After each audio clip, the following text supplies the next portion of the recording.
been the change? Oh, there hasn't been a change. We've been really working hard on the fundamentals of the game, and I think other than 2 games this year, we've been a chance to win every game we played. So there hasn't been anything that we've dramatically changed. We've just been working really hard at our game, and our goal kicking's one that we've really improved. So that's having an impact on the scoreboard, and certainly having an impact and an influence on the result. But we've just been working really hard to be a more consistent team, and we're starting to get that performance. And today was a really good 2-quarter performance. Port, we knew would come out very well because Port's win-loss record, they wouldn't be happy with that, and a very proud football club. But I've watched them play quite a bit this year, and for periods of games, they've really put a lot of really good footy clubs to the sword. And they had a quarter against Geelong down at Skilled Stadium in the first quarter where I thought they were fantastic. They had a quarter against Collingwood where they were fantastic. We haven't been able to do that against those good sides. So, we knew that their best was very good, and we'd have to be on top of our game. And quarter time, we knew we were in a contest, but I was pleased with the way the guys fought it out. What pleased you most about the output of your players today? Just that we're starting to get more of an even spread in terms of our midfield. I think Jack Ziebell was outstanding today. Port put a lot of time into Andrew Swallow, and Andrew Swallow's now, I think, elevated himself into the upper echelon of midfielders in the competition. But he was quite early, and Port really shut him out of the game. And probably previously we'd be searching for answers there, but now, we have such an even spread from Daniel Wells to Jack Ziebell. Ben Cunnington's coming through there, Ryan Bastinak's coming through, Levi Greenwood was fantastic. So, we're starting to lose that heavy reliance on our very best players. What were your thoughts on Todd Goldstein's game? Well, Goldie did what he had to do. I mean, he had a lot of hit outs and a lot of hit outs to advantage. It was terrific. But we know Port had their challenges in the ruck division tonight. But Goldie, to be honest, he competed really, really well against some of the premier ruckmen in the competition this year, but hasn't really taken advantage of some of the more inexperienced ruckmen in the comp. And today he took another step forward. We're really looking forward to Hamish McIntosh being available too. So, we think that ruck division can be a real strength, and Goldie just continues to improve from week to week. You looked really solid tonight, but were there any aspects of the game that you weren't happy with? I was a bit disappointed with our last quarter because I think the standards we set for ourselves have risen. I thought Port get some easy goals, which cost us, and still some disciplinary issues. 50-metre penalties cost us, and good sides don't do that. So, we've always got to play the sort of footy that we think is going to be competitive against the very best sides, and Port's best footy is capable of challenging the best side. So, that last quarter was a bit disappointing. I would have liked to have really consolidated a really big win there, but Port are a pretty good football side when they get the ball on their terms. Just back on Goldstein, is he in the elite category now, do you think? No, I don't think he is. I think he's improving. He's really starting to. But I think to be considered a genuinely elite player, you need to do it, for a fair period of time. I use Andrew Swallow as the example. He's won, best and fairest at North. He's backed it up, with another, top 2 finish, and now he's really 3rd year in a row. He's consistently a very good player for us. So Goldie's yet to do that. He's playing fantastic footy and he's really improving, but I don't think he's done it on a consistent basis for long enough to consider him genuinely elite just yet. Have you sensed the shifting confidence level throughout the group, given that you've had such a winning patch now? Yeah, I think it's been the challenge for the club to keep everyone on track because, at the end of the day, everyone just looks at the win-loss, and the coaches and the players, and I had to work really hard with the players to show them that a lot of the things we were doing well was just the polish that was letting us down. And as we've really started to tidy up our game, our kicking efficiency, our goal kicking has started to improve. We're getting those results. So we didn't take much notice of the critics when we weren't winning, and we're not going to take too much notice of the media experts who think we're flying.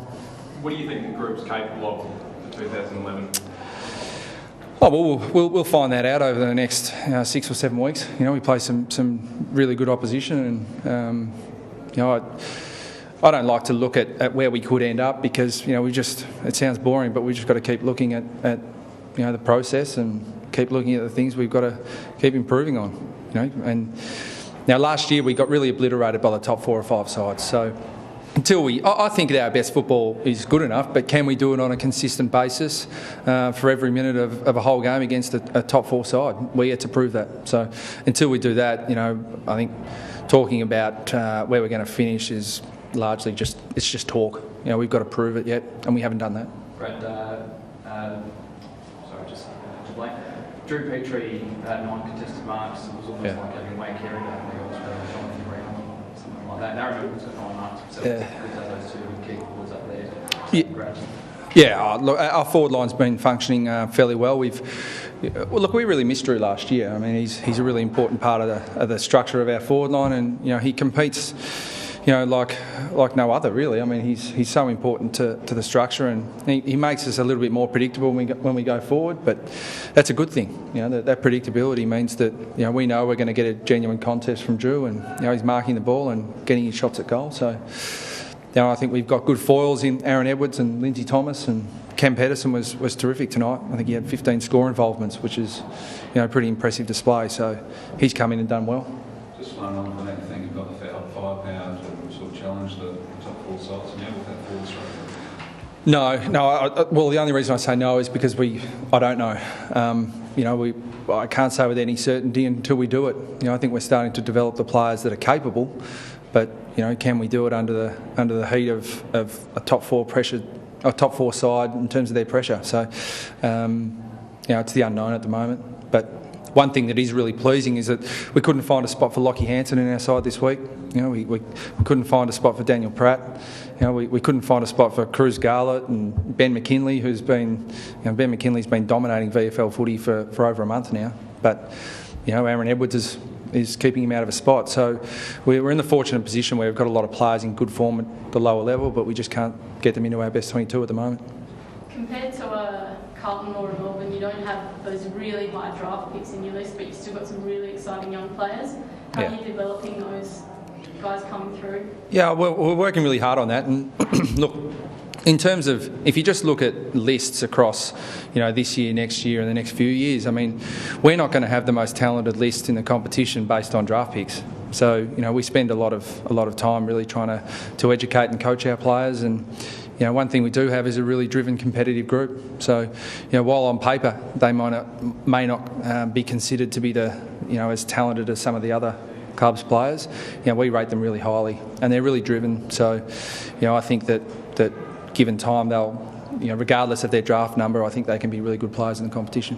The understanding seems to be really good between, I guess, all the facets, midfield, forward line and defence. What are you doing specifically to keep that so concentrated in these last few games? Yeah, predictability is a big focus for us. I'm a big believer that tricks and trick tactics and all the little tricks you can play to try and find out the opposition. They might work once or twice, but they don't work on a consistent basis in high-pressured finals footy. So, we want to play a style of footy that's really predictable, not only to the greater footy community, but to each other. And, if we do that, then, and our best we think is good enough, then it's fine for the opposition to know what we're doing. They've just got to be able to stop it. Now, the best 4-5 sides have been doing that pretty easily, so we've got a bit to do, and we know that. Brad, you touched on your draft picks and you said that you've definitely got some good quality stock there. What do you look for when you draft players? What sort of qualities?